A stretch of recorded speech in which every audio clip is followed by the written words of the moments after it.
ఆంధ్రప్రదేశ్ హోంమంత్రి వంగలపూడి అనిత పోలీస్ సిబ్బందికి రాఖీ కట్టారు. రక్షాబంధన్ సందర్భంగా శనివారం ఉదయం విశాఖపట్నంలోని ఎంబీపీ కాలనీ నుంచి హోంమంత్రి ఆటోలో ఉషోదయ కాలనీ వరకు ప్రయాణించారు. ఈ మార్గంలో విధి నిర్వహణలో ఉన్న పోలీసులను కలిసి రాఖీ కట్టి సోదరభావం వ్యక్తం చేశారు. అనారోగ్యంతో బాధపడుతున్న కానిస్టేబుల్ పొర్లయ్యను పరామర్శించి రాఖీ కట్టారు. ప్రభుత్వం తరఫున ఆర్థిక సాయం అందిస్తామని హామీ ఇచ్చారు.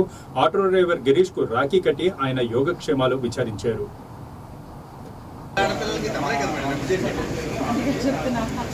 అందరూ ఆడపిల్లల తరఫున కడతారు.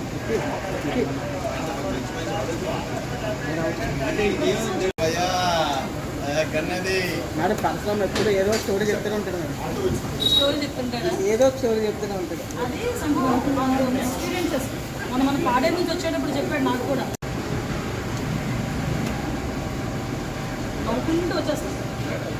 లాంగ్ జర్నీస్ చేస్తాం కదా, హ్యాపీగా చక్కగా నవ్వుకుంటూ అన్ని జోక్ వేసుకుంటూ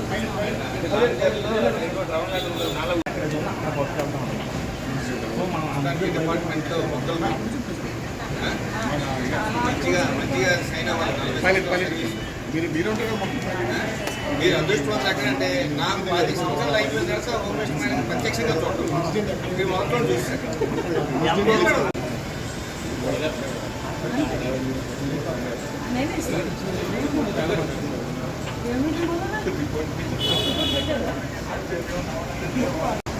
నాకు అన్నిందుకే పక్కనంటే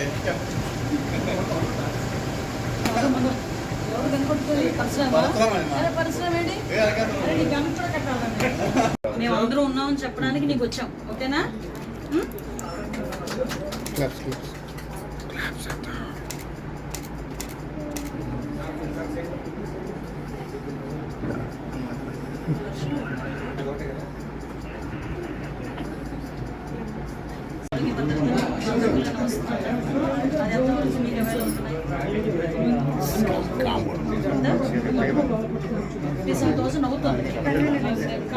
ఓకేనా?